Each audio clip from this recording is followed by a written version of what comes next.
Hello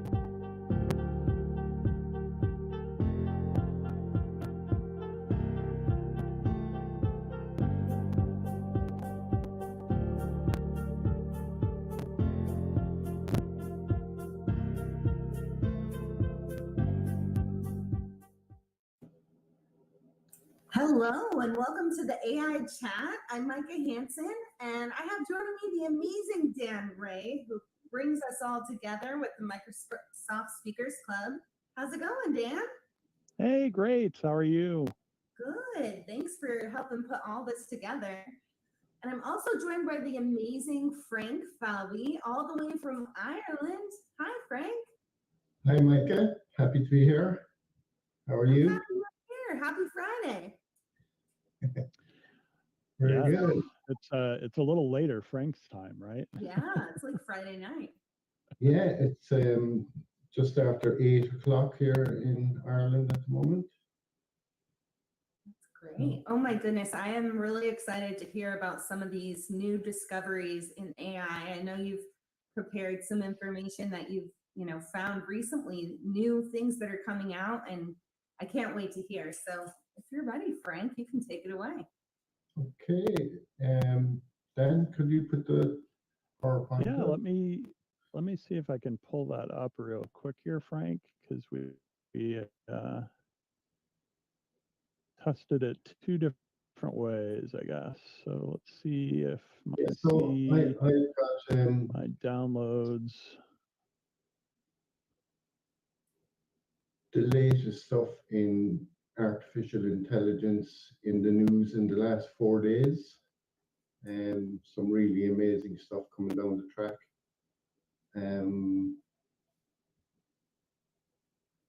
Artificial intelligence is the name. Yeah, so we just got a PowerPoint here with a few slides there now, and we'll pop them up on the screen. Yeah, let me. So I think later then Mike is going to talk about hop in and then the dangers and the various stuff. Because I'm the downer. No, I'm just kidding. I love that room you're in. Oh yeah, you like my piano in the corner?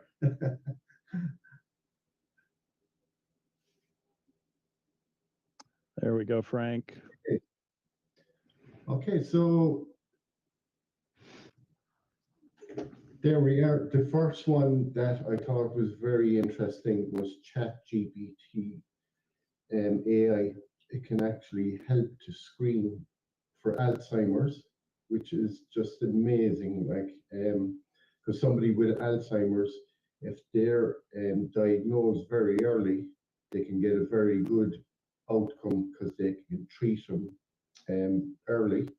And how they actually do this with AI is they take samples of people's speech and they can use machine learning to kind of look for stammers and missed words, slurring in their speech, all that sort of stuff. And they reckon then, that using this AI, it can detect that in people. So that's very good. I have more about this if somebody has any questions towards the end. So Dan, if you go on to the next slide there. Sure. So this is the ChatGPT. Up in the top there, somebody's put in a question into ChatGPT, and it's just asking Microsoft plans to incorporate the AI into its Bing search engine, and it's asking the actual AI, can you give me some bullet points of what the user experience could be like? And this part here is the green spot there is actually what the AI wrote back as the answer. And it's just saying it's possible to incorporate OpenAI GPT technology into Bing. It could enhance the search experience in a number of ways, right? So it's bullet pointed the things there. All this text is actually from the AI, and it's in providing more relevant and with search results, GPT, which stands for Generative Pre-training Transformer, a machine learning model that's been trained on large data sets and can generate human-like text. This potentially allows Bing to be better understand the context and intent of users' search queries and provide more relevant and accurate results.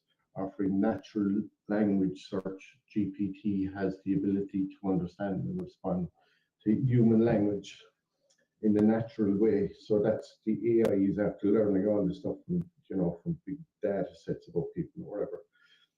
So then we move on to the next one. Sure. I think so. Now we've got a robot lawyer, which is actually going to go to court for the first time next month, February. So if you just go on to the next slide, this will be about.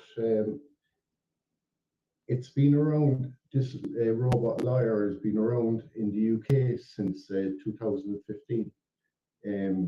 Do not pay is the name of it. So it's actually the robot lawyer, right, has overturned 160,000 parking tickets in the UK since 2015, which is incredible. Like, so what it actually is going to do, like when they're going to run the court case in February, so the person who's up in the court is going to have an app on their phone, and basically whatever they're being charged with or whatever the thing is, they type it into the app, and the robot lawyer will talk back to them whatever advice they're going to give them during the case, So that's the robot lawyer. So on to the next one. Dan, you like this next one. So it's like the Microsoft Designer, but better. It's so it's a Pixar, the latest app, right? You can just get down on your phone, and you see on the left-hand side there the picture. Oh, nice. So you could just sketch something simple like that and hit generate, and it gives you this beautiful picture over here on the right-hand side. So the AI is just amazing what's going to do in the future, right? That's awesome. Yeah, isn't it? Very nice picture. Yeah, the one on the left is like what I can draw, so I like this. Yeah. So now, I was thinking that's what mine had turned out like, is on the right or the left, not the right. So I have the web page open for that one, and I'll show you more towards the end. So just go on to the next one there. So this one now, there's a bit of controversy over this one. Apple has launched this thing, AI, where it's going to get rid of moderators. You know that people would speak talk for audiobooks, for kids and things like that. So Apple has developed an AI now that can do the audiobooks, but are they going to get rid of all the moderators and just use AI to make all these audiobooks? Who knows? So I think it was the Kindle had the ability to do a book and then just do like a audio, translation word for word, but it was not very engaging. I would say it would be hard to listen to and drive at the same time, for instance. Yeah, I have the web page for this open in a minute. You can see kind of some of the pushback from people, because Cool. It's going to get rid of a lot of jobs, like some of these AIs. So the next slide there, Dan, we'll just pop onto that one. So this is actually going to revolutionize how AI is, the speed of AI. So they've got these memory resistors. So as you can see there, the math, it's 1 to 1800 the power. So it's going to just revolutionize. It's going to, like, instead of waiting for data sets to machine learning to pull out the stuff, this is going to just be explosive in AI, you know. So That's instead of awesome. having massive computing power, they're after shrinking it down with these new memory resistors. So that's a bunch of the latest stuff that's coming out in the near future. All in the news in the last 4 days. Wow, that's amazing. I want that lawyer. Not that I don't have any parking tickets, but they need that in the US. Yeah, it's going to be amazing, isn't it? Yeah. I So, got a like, speeding ticket in Missouri, and the law firm that contacted me through snail mail had seen the case, that, hey, somebody's got a ticket, and sent a note, hey, would you like us to plead this down for you? It avoids me having to go to court in another state.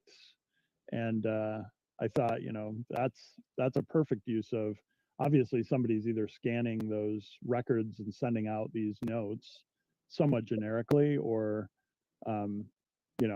ripe for like an AI type scenario, right? oh, definitely, yeah. I think the one with the robot lawyer in the UK is that it asks different questions of the people that sent out the actual, we say, parking fines was Right. 160,000 parking fines that were overturned. It kind of asked a bunch of questions like, was there somebody in the car when the car was parked? They couldn't answer it. So, whoever gave out the ticket didn't write down whatever. So by law, they had to give them an answer, and if they couldn't give them an answer, it was thrown out. So that was one example. That's Or amazing. I think another one of the questions was, did you know the person that was driving the car that day, who parked the car? And if they couldn't answer those questions, the ticket was thrown out. Wow. How cool. So See, I yeah, wouldn't even think to ask about those little loopholes. that's the thing. You see, the AI thing. You see, like a chatbot, they keep learning all the time. They keep putting in more questions, more answers, and you know. So I know with see, the one time that I went to contest a ticket, the officer that gave me the ticket didn't show up in the court. And, I was thinking, how much will I be asked about what happened? What are those loopholes that I could use? And before I had to say anything, they just asked if the officer was there. The officer wasn't there. And so they just said, okay, we're dismissing, your, okay. I don't even remember. I think I had to pay for court costs, but I don't think I had to pay for the fine because, there was nobody there to contest or to talk about he was speeding, these were the conditions, everything else. So, none of that was asked of me. It was just like, okay, we're throwing it out. Here's the court costs for showing up. So That's Yeah. nice. interesting. So the robot lawyer now will know all the loopholes to get around things. Exactly. What to say and not to say and when to say it. Yeah. So like even that the chat GPT is actually giving out legal advice as well. That's one of the things that people are using it for. Okay. Makes sense. That's a lot of good information to have at your fingertips. Yeah. Just hopefully it's not biased towards like the county or the, that wants the money for the ticket. But Yeah, there's some interesting questions you can ask about it, isn't there? yeah, it looks How like is- though it's on the side of the people to give that many tickets, to get that many tickets off the hook. I'm not sure what way they do the ticket system in the States, but I think the local police here, they have a target to get for the end of the month. So always at the end of the month, you have to be careful where you're going to park because they're out fishing for give people tickets. Yeah, they want to use that quota. And that happens to be the time that I was traveling back from Missouri, visiting my son. Was the end of the month. It was the end of October, and had a 7.5 hour drive in front of me. So I was going a little fast, and the police officer that pulled me over actually took my speed through radar while I was behind him. So I was approaching an officer, and they clocked me and then pulled me over when I passed him. So Oh man. I didn't even know they could do that, but apparently they can. We should Yeah. have chat GDP. Yeah. Yeah. Find out. Is it Right. real? Is that legal? Can I contest that? Can I say, well, that wasn't as accurate as I heard lawyers can ask questions like when they last calibrated the radar gun.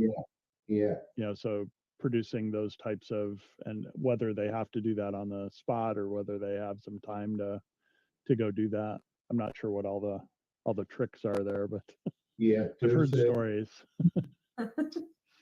they can you can ask for the calibration certificate of the actual gun, and with electronics there's a kind of with say resistors and different transistors and all this that make up the thing. There's a fault tolerance of -10 or Okay. +10%.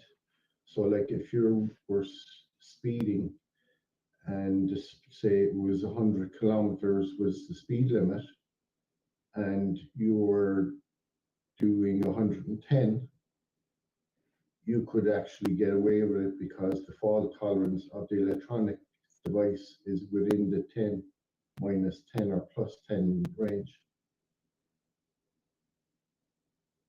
So I wonder, does the robot liar know that? Yeah. Exactly. Maybe that's the next thing. Yes. Yeah. So that's the slides I have anyway. Excellent. And they were just all in the news in the last 4 days, all those items. That's great. Frank, did you have anything you want to share from your computer, or do you want to? Can I share those sites from? You should be able to. There should be under I'm losing present my the ability. connection. Oh I don't no. know if it's me or them. 1 second now. Hopefully. Okay. Share the screen. Can you see my screen there then? Not just yet. Okay, 1 second now. It should, when you share your screen, it should show up like your slides did for me to include in the video.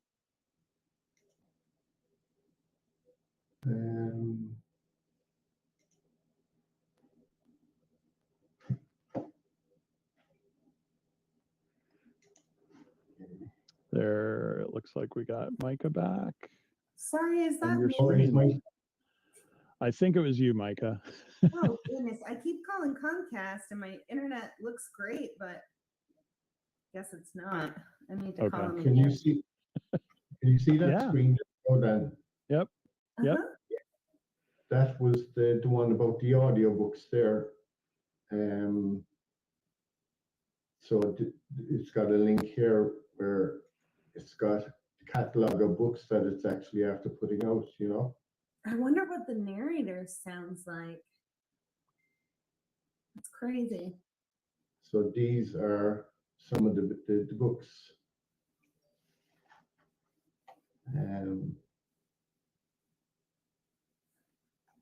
So that's all. I can share those links if anybody wants them later. Yeah, leave a comment if you want any of these links after. We're happy to provide them. Or Yeah, I'll keep all these links. But they reckon that it's like 35 billion by 2000 or 2030. You can see that there. See that? It's a big chunk. Oh, wow. The Big, poor starting actors out there. yeah. So that's they're saying the death of the narrator, the people that actually do the devices, you know. Yeah. Yeah. And here is the other one then about the robot lawyer. So next month is the first case. As I was saying there, they're going to use smartphone app. Wow. Wow. So, I love its name. Do not pay. yeah, that's yeah, that's it. So they've been working on this since 2015. Wow. So 7 years in the making. So you can see it here. Look, technology company 2015, and then like the university behind it there, Stanford University. So that's the robot lawyer. The other one there then was this one. Okay, this is the one about the memory resistors for boosting the AI. Yeah, the memory. Yeah, Use. so it's going to use a high performance NVIDIA graphics processing unit. So it's going to be 350. The energy rating, like you can see it there. It's a huge, Interesting. yeah. Cool. So that's that one. But I think this one is my favorite one, I think, of the lot, because of the health part where it's going to, detect Alzheimer's in people. So it's doing it by, as I was saying there, with diagnosing this part here, like, where's the part? Yeah, like problems with speech, mistakes in your grammar, pausing when you're talking, repetition, kind of saying the same things over and over again, forgetting the meaning of words and things like that. So these are all kind of things that they're looking at to try and get diagnose the Alzheimer's earlier. And as it says at the start there, instead of reading the whole lot of it, I was just kind of highlighting it, that you'll get a better outcome if you're diagnosed earlier. Yeah, they say they can't reverse any of the symptoms, but if they catch symptoms early, they can slow they it can down. slow it down. Yeah. I So heard, I can't remember exactly, but there was like a lot of the research that was done on Alzheimer's was like going the wrong direction for years. I can't remember exactly. I'm gonna have to something on Joe Rogan, of course, but yeah. I'm hoping like with early detection, and now that they know the direction they were going was the wrong direction, hopefully they'll start seeing some medications that can actually help. Yeah. So the other one there, remember I've shown you there, and this is the one about Microsoft. They're incorporating, so you can see there Microsoft is going to get a return. They're after spending $1 billion on OpenAI. So now they're looking to get back some of their investments from the chat GPT. Yeah, I was looking at OpenAI, and it looked like Microsoft and others are investors, but that OpenAI is kind of a research project or independent of all the tech companies, it looked like. Yeah. That's interesting. So that's those websites now where I got that information, and it's kind of from the last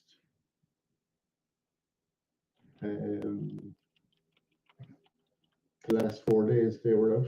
So that's, Wow, it's moving fast. yeah. So you can imagine like what's going to happen in the next 10 years with all this stuff. It's exciting. But I did Yeah, hear, definitely. I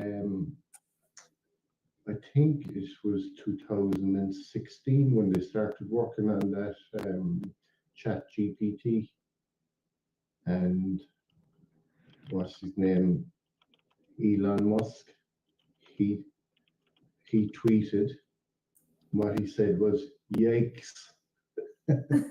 He didn't like all this kind of stuff coming up at all now. So He doesn't like it, but he's investing heavily in it, like yeah. with Neuralink and gosh, satellites all over the world that, regardless of where you are, you're dialed in Yeah. day out. True.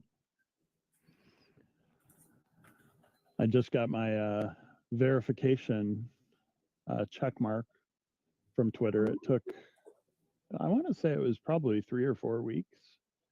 So I had to wait for my Twitter Blue. I was an early subscriber before they changed the pricing. So I was paying a very small amount per month for Twitter Blue. And I had the edit, tweet capability, and the delays and some of the other things that they sent to Twitter Blue subscribers. And then when Elon Musk took over, he talked about changing the subscription model. So he changed it to different pricing structures, whether you signed up on the web or signed up through an iOS device. And I Okay. signed up through the web because it saved $3 a month. And then one of the features they talked about for $8 a month on the web and $11 through iOS was getting your verified check mark, your blue check mark. So I've seen a lot more verified Twitter accounts than I had seen in the past. It was very exclusive in the past, or like candidates for, running for office, that type of thing. Even if they didn't have a large following, Twitter would verify their accounts to say this is, truly the person that it says it is. So it's interesting. It is. I finally got my Twitter account back, not the one that I'm using right now, but one I had for years, and I never did anything wrong, I swear, but I got like removed. So I finally got it back. I'm like, Yeah, it's been interesting to see, like some of the things that they're following limits. So when I use Twitter, I had used it for years. I think I've been on Twitter for maybe 13 years total. And for a while I was just using it to like post music I was listening to. I had like automatic posters that would, when I played something on my computer, they'd post what I was listening to for a while. And that almost looked like spam, right? Because it wasn't me posting, it was my computer posting for me. But more recently, I started getting serious about following different MVPs, Microsoft's most valuable professionals, and ran into the 5,000 follower limit. You can only follow 5,000 people until you have more than 5,000 people following you. wow. Well, most of those MVPs weren't following me, so I hit the 500 or 5,000 limit, and I'd hit the daily limits on a pretty regular basis where they slow you down so you can't follow as aggressively or as quickly. But if you're using Twitter to, keep in touch with a certain type of user, or a certain, they have a certain credential, or they work at a certain company, you'd think that's the type of behavior you'd want to encourage, people Yeah. kind of adding to their network. So it's interesting. So So to that point, we could take a look at Bluebird tweeting. Ooh. And this That's is Microsoft Designer and the preview. And what Designer does is it has the ability to AI generate pictures based on what you type. If I wanted a bluebird tweeting, I get 3 random AI generated photos. If I wanted to add to that and say as a watercolor painting,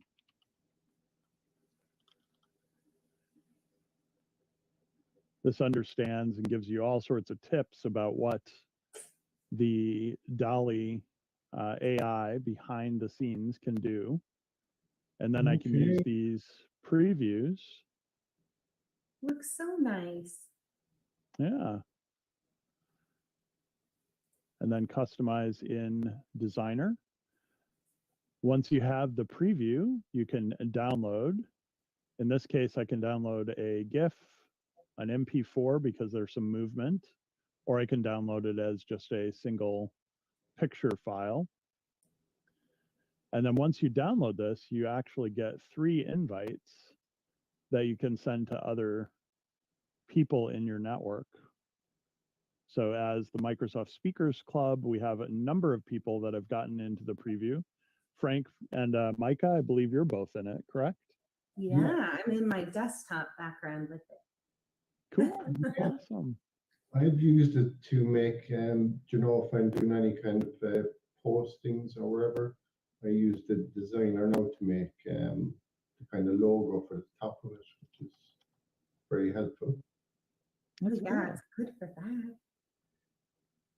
And at some point, I think another MVP posted about the Microsoft Create website, create.microsoft.com. And this allows you to use different types of templates. And then based on those templates, you can actually bring those into Designer. How cool. Yeah, so 2 AI recent developments that I've been playing around with. And Micah, similar to you, I was using the OpenAI stuff behind this before I got into Designer, just to start kicking the tires or see what, you know, what you could do with this tool. I'm pretty sure you can like keep branding for a company too, right? Like using their fonts and colors even. Yeah, I think I was running, yeah, I saw that under styles.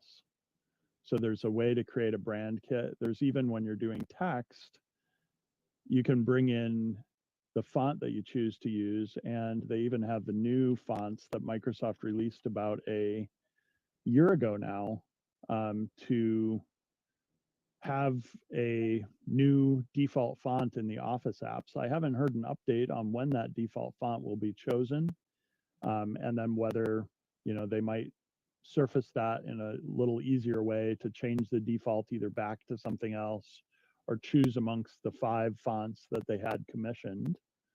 But Skina and Grandview, I think, are 2 of the fonts that were in those 5 that were commissioned. So I can actually change my font as a default. Not sure if that's also part of what you'd put into your brand kit, is like your heading settings and your brand colors, that type of thing. That's so cool. Yeah, I need to use this more for just creative stuff at work because I'm kind of locked down on the PowerPoint to a certain template, but if I use the fonts and the colors that they use, I can do it for other, you know, like e-learning and things like that. So that'd be cool. Yeah. It's an And I easy way did to notice create that they don't have, yeah, I noticed they didn't have the size guidance for a LinkedIn banner. But if you do a 1584 by 394, you get the size for a LinkedIn banner. And then you could do under My Media, it saves all your media. So I could do a couple of the birds that I chose to generate through AI. and then put these into like a banner style, maybe along with information about, how long I've been using Twitter or what my Twitter handle is, or information. When you download, you can also decide whether or not you want the watermark that goes to the right corner and says that the graphic was made with Designer. So you can either remove that or keep the watermark when you download. That's so neat. So they're probably all like Creative Commons licenses then. It's just free game on the use of them, right? Yeah, so I haven't looked at the licensing, but at least with the people that are used, it looks like it's using actual elements of a person's face, for instance, but it's arbitrarily putting those together. So some of the facial, if you say you want to have a person talking on their phone, the person talking on the phone may have, lips from one picture and maybe even like a nose or facial features from different photos. I think that's how they're doing some of the AI generation. If you tell it that you want like a cartoon or a watercolor, I'm not sure how they're doing some of that AI, but I would assume the Creative Commons license is what you can use as what to do with these photos. That's an interesting question. Yeah. Like, can you use them on a public website for, business or something like that? Yeah. Because you can take off the watermark off it. Yeah. I know they had a number of different, designs and use cases under create.microsoft.com. That's where you can decide I'm using this for for an event, or I'm using this as a banner, or I'm using this on a particular social media platform. And then once you used it on those social media platforms, they, with the watermark, typically, let's see if I've got the watermark in any of these. I don't, because these aren't the downloads. Yeah, but this one of the person fixing a dryer or fixing a washer, when I downloaded it, had the Created with Designer branding right on the page. So I'm assuming that also, directs you back to, you used a Microsoft Preview app to create the graphic. I like that idea of using it as your like LinkedIn cover. Like, here's my Twitter handle or whatever with the birds. That's so clever. You got to do that, Dan. Yeah, I'm going to have to update it. I've been trying to change it periodically. So I think Twitter will probably be my next use for it. Maybe, different places I am on social or something. Very clever.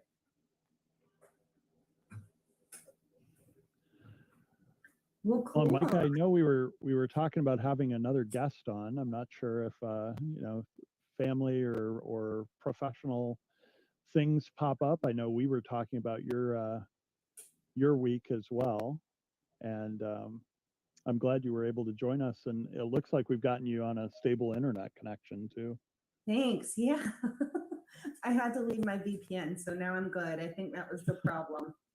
I keep calling Comcast, getting mad at them, and now I think it might be a totally different issue.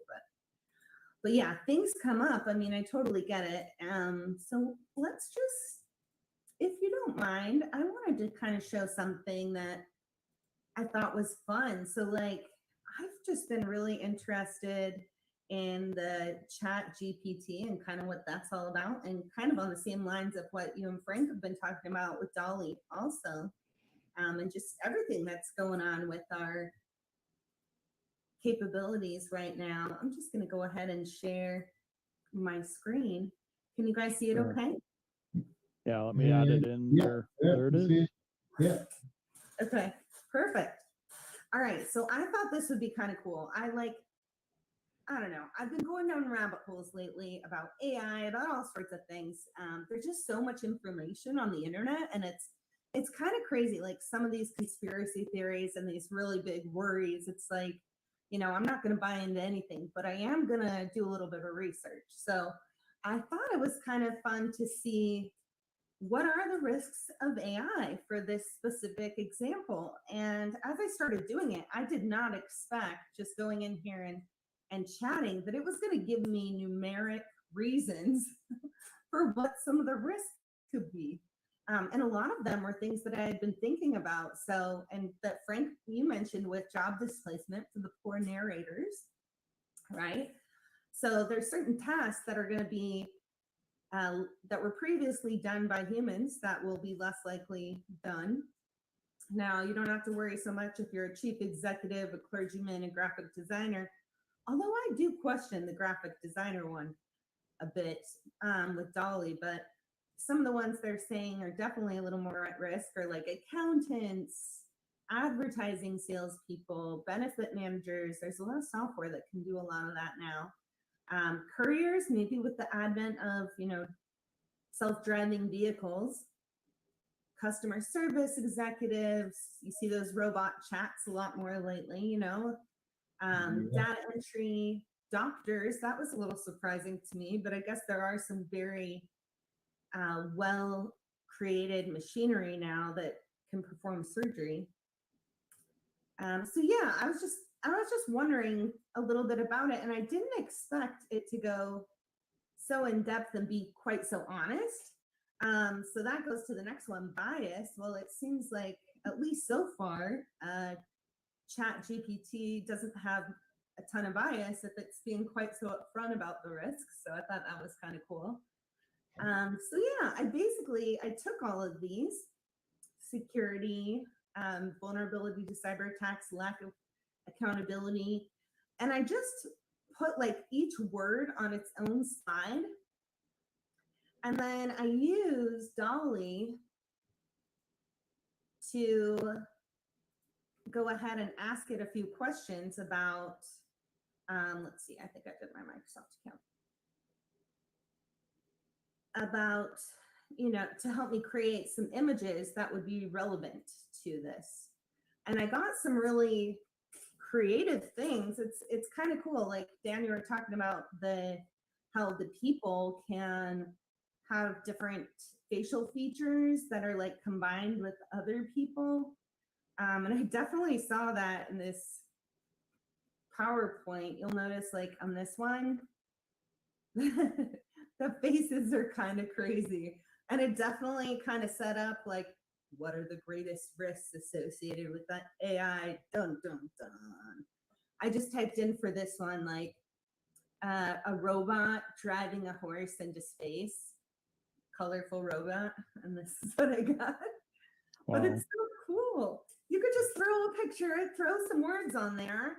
And then of course you have the amazing features within, PowerPoint in the design tab. We can just go to designer and it's going to help you generate some really cool design ideas. So I found that super exciting. I've used all my credits for Dolly because I absolutely love it. But the cool thing is you can get re-signed up. You get new credits every so often. So I get, even though I used the last of my credits yesterday, I got 15 more on January 14th, which I will definitely use because I think it's just so awesome. So I don't know. What do you guys think? You want to go through some of these risks in my fun PowerPoint and have a chat? We kind of talked about. Definitely. That'd be cool. Yeah. All right. Awesome. So yeah, job displacement. What do you guys think about that? Do you think we have something to worry about? Oh, definitely. Like you were saying, the accountants definitely seeing more stuff coming up that I see a lot of this being a pendulum too. You get rid of like the lowest, easiest type of accounting questions, but then a lot of accounting and I guess consultancy is working with somebody and asking the questions that AI might be able to ask, but can AI, make the correct interpretations? I've seen plenty of errors or, ways that I've answered or requested something that went awry. With the picture of the washing machine, I'd asked for a blue washing machine because our washing machine is blue, and it Uh-huh. ended up making the shirt on the person fixing the washing machine blue, not the washing machine itself. So, how do you say blue washing machine and make sure that it knows you're talking about the color of the washing machine, not the color of the shirt or the room, kind of thing. Yeah, that's a good point. Okay, so maybe as graphic design, people working in graphic design will still be okay out there if you guys do any PowerPoint creation or, social media videos or pictures or anything. That's a good point. Doctors was one that surprised me, but like there is, a shortage of doctors. So could help out, I guess, in some ways too. So lots of good and bad, Yeah, definitely. So bias, this guy, I just said like robot.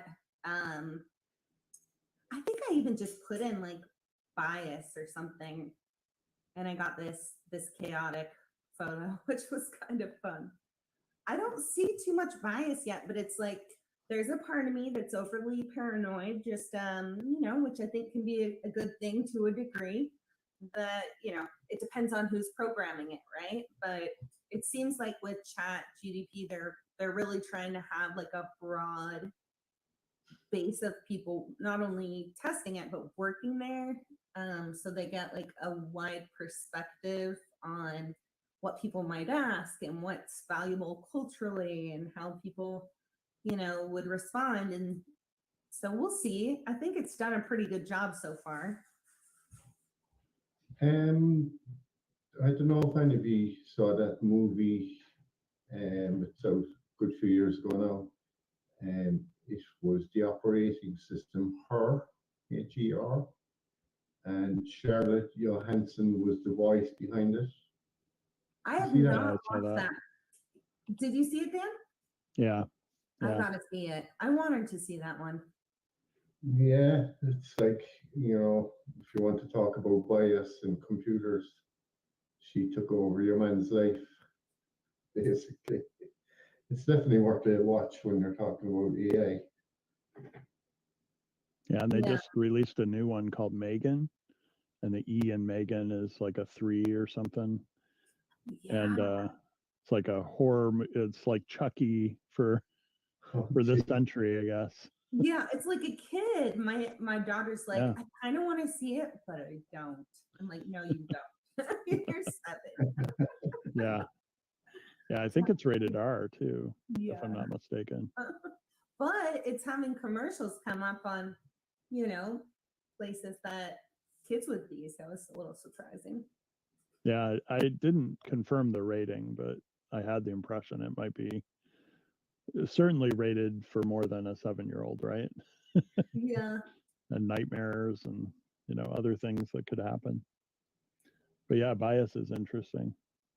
Ooh, I like what you sent me about some of the radicalized bots, spreading fake news. That's a big thing right now. I think that's why I'm doing so much research lately. I don't know if news is like real or fake when it comes from sources like, Facebook or something.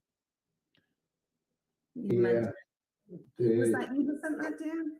Oh, sorry, go ahead. Yeah, I had heard this at a Microsoft event and wasn't sure if it was 100% accurate or fake news or a little bit of both. The rumors, something sent or mentioned as fact that may be refuted becomes something that I guess we as humans are good at, being able to sleuth through or kind of confirm is something that you've heard true or not.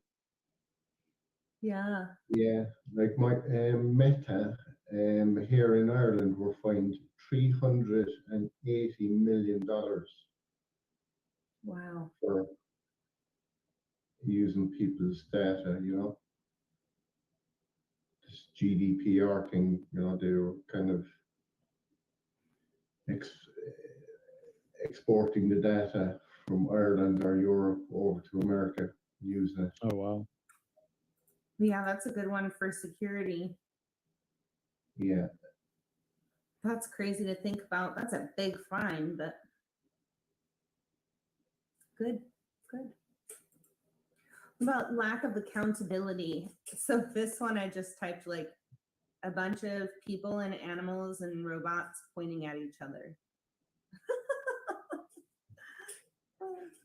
Yeah, that would go in with the kind of fake news as well, wouldn't it? Yeah, that's true. And you don't really have like citations or you know what I mean? Like it's pretty hard to do your research sometimes. Like, but yeah. Yeah, Privacy. I think the EU are actually working on kind of some sort of thing that to weed out a lot of this fake news, you know, I'd especially. be interested. Go ahead. Sorry. Yeah, no, you're grand. Yeah, I'd be interested in seeing what they come up with. Well, I suppose that fine there would be under the privacy as well, you know, exporting EU citizens' data from Europe over to America. You know. Yeah. Yeah, and do they have like I mean it's like a fine line too, like between do they have a sense of awareness? They say like some of the Google AI like has a sense of almost like sense of self, like you know, has feelings. It at least claims it has feelings, but a lot of these AI technologies don't. So it's like, well, do they have a sense of ethics? Do the people that are, you know, programming them have a sense of ethics? Or once they cross the line to be more sentient, kind of, do their ethics change? You know, it's just it's crazy. But I think there's a lot more good things about it than bad if it's controlled in the right way and people have, you know, good intentions. Yeah, I would agree. Yeah. And then the last risk that it told me was autonomy. So what did it say about autonomy? As AI systems become autonomous. Oh yeah, there's a risk they may make decisions or take actions that are unexpected or undesirable. So exactly what I was worrying about there at the end, for sure. Just need to have, I don't know, there's not much policy in place at this point. But sounds like people are thinking about it, at least in the EU, Frank. Well, I think if you know what they're talking about there is that you know terms and conditions with everything. Mm-hmm. You know, like you don't want to go on this chat GPT and type in something like, I want to hack a couple of bank accounts. Can you give me the code to do so? You know, and then they have something maybe automatic inside there to pick up stuff like that and you know raise a red flag like this guy is trying to hack people's accounts, you know. Yeah. Something like that. So yeah, if you're interested, you can always check it out. Sorry, Frank. chat.openai.com. Oh my goodness. And then /chat. Yeah, I've actually used it already to do some coding, and it can, you know, these JSON files that they use. I don't know, have you done any work with those? Well, it can generate JSON scripts for you. So you say if you wanted a JSON, you know, these ARM templates that they have in Azure,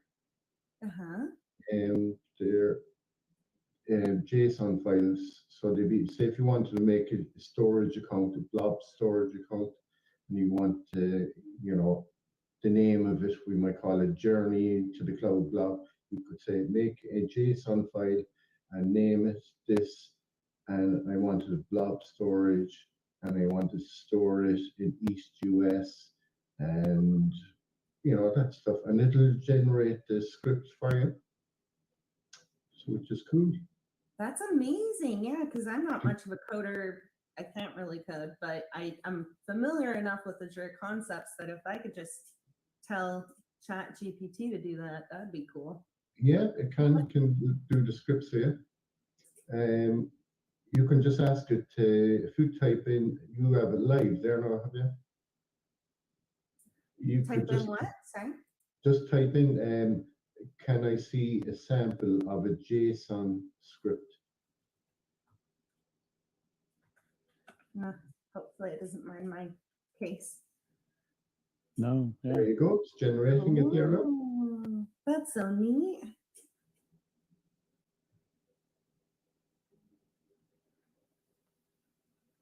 Wow.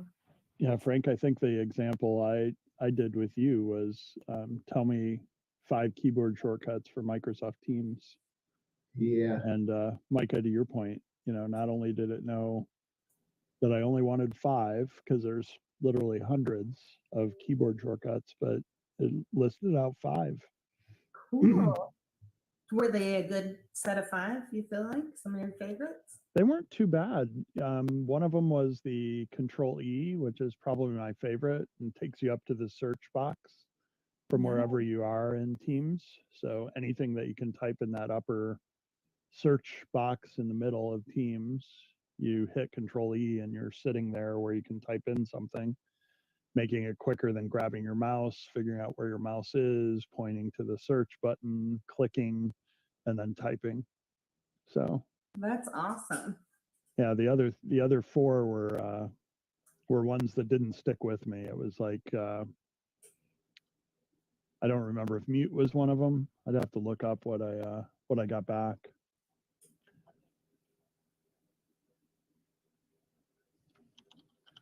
Let me see if I think it saves history just like Dolly does too. Oh, cool. There's not a limit on this, is there? no, Good. I think I'm gonna use this more.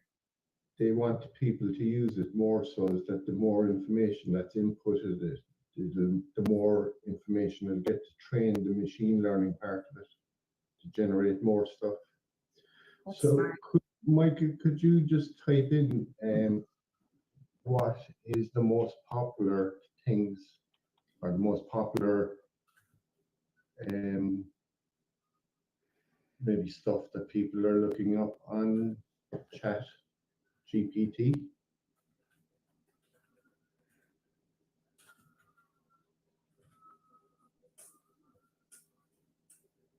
Ah, Interesting.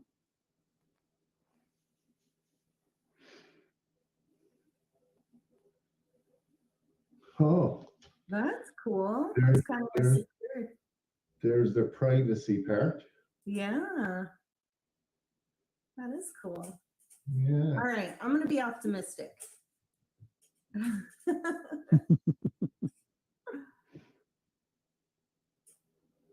That's really cool. People are using this for have you heard of Fiverr? Yeah, Yeah. for gigs, right? So people are going on Fiverr and they're saying they'll write you articles on whatever you want. And people will say, look, I want an article about we say vintage scooters dated this time and Ford and this one, and they put that in, and they just come back and just copy and paste it into this Chat GPT, and it gives them. You can tell it to write me an essay and approximately 100 words, and it'll just give you that size. Oh my gosh. Why did all this cool stuff come out after I was done with college? Exactly. Well, I actually done a few articles on it just to see what it was, and I copied it and I went over to one of those plagiarism websites, check to see if the article you have is breaking any of the rules, that it wasn't copied from somebody else's site, plagiarism. Yeah. Yeah. Yeah, and it passed it 100%. Wow. Wow. Don't give me Yeah. any ideas, Frank. Yeah. So yeah, That's funny. I had to how I know about those websites was in 2020 there I'd done a course and we had to write a lot of kind of articles and they had to be reflective writing, you know, where you're kind of talking about yourself inside the article and whatever like that. Hmm.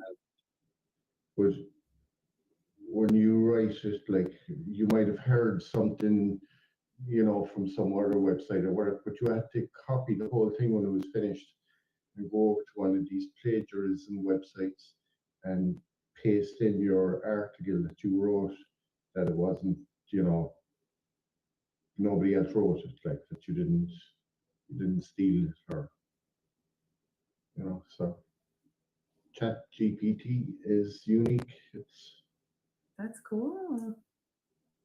Wow, this is one of my favorite topics, like that we've talked about, I think. Like, even though it's not at all my field, it's been fun kind of preparing for this, it's been different. Yeah. I know one thing I was thinking Noel might have thoughts on is to the points we've talked about. The most valuable professional award from Microsoft is based on your community contributions. So one thing that I listed from the last year, but I've been maintaining this for well over a year, was the painstaking work that I put in to build a list of 1.8 K members that are MVPs. I don't, it's a effort of my own, so it's not guaranteed that all 1.8 thousand are MVPs or 1,800. But many of these members are either people that have MVP in their Twitter handle, or that I went out and confirmed are MVPs. And so the list is public. However, if I had figured out a way to do this programmatically, maybe scan the MVP site that has many MVPs choose to put like their Twitter handle there. From a development perspective, I could probably do something similar to this in a lot less time than it took me to identify MVPs, see if they were on my list. If they weren't, add them. But same kind of thing with like articles. If you're saying I wrote all these articles on a particular topic for your, maybe your LinkedIn newsletter or something, how does that play into contributions if you didn't really write the articles, right? Yeah, that's a good question. Yeah. I I'm wrote sure all they're, mine, I promise, but now Frank's giving me other ideas over there. there you go. Well, I'd say like then like we're here having a chat and it's a video, it's unique. So I think this sort of kind of content is, you know, it can't be you know, like it is unique. We're here having a chat, you know, so it's live and Yeah. And it's been And I know the journey to the cloud newsletter that we started, it looks like in October, was another way that, maybe you've got repurposed content from the members, but we've confirmed that the members actually created the content. So this edition, I think we had 2 or 3 people that were mentioned. Kaylin Brummett and Blessing both had contributions to the mid-October newsletter. And that was one way that we thought about getting around, if we have 4 people or 3 people on a podcast or on, these LinkedIn lives, typically we're coming up to like the hour and 20-minute mark. And if we don't, just keep on extending the time for these things, how do you allow 40 people to, contribute in different ways? And one way that we thought of was, create a newsletter that lets all 40, if they choose to, provide some kind of update or, article that they've written, that type of thing. Yeah, that's great. And we have a pretty good reach, I feel like. Sorry, Frank, what? No, sorry, Micah, talking over you. I'm doing the same thing over here. But Dan, you just had the thing up there on that screen there, that you had. You see the one on the top right is actually gives. If you could share it there again. Yeah, let me share it again. The ChatGTP one? Yeah, the professional guide to using.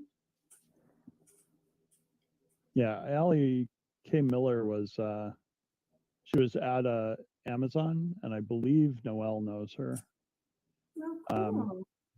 So she's former IBM and Amazon top voice. She's got over 1 million followers. So when the if then she can created these ambassadors and actual statues of, I think it was 120 or 125 women. Allie's was one of them. And so I found like a ambassadors page that had everybody's picture, this page. And I started posting like, maybe 12 at a time or 15 at a time and tagging everybody. And one of the posts just went through the roof. It got like, 1,700 or 17,000 views or something. I thought, well, maybe one of the people I tagged was really, really popular. And so I went into each of those individuals to look at how many followers they had on social.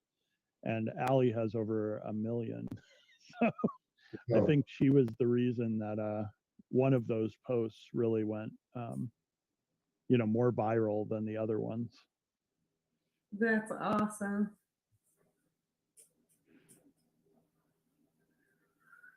All right, well, I gotta get back to work, my friends. Yeah. But thank you Thanks for spending some time. Thank you. This is a good way to end, a work week and spending it with some of my favorite people in the community. So thanks. Yeah. Okay, Micah.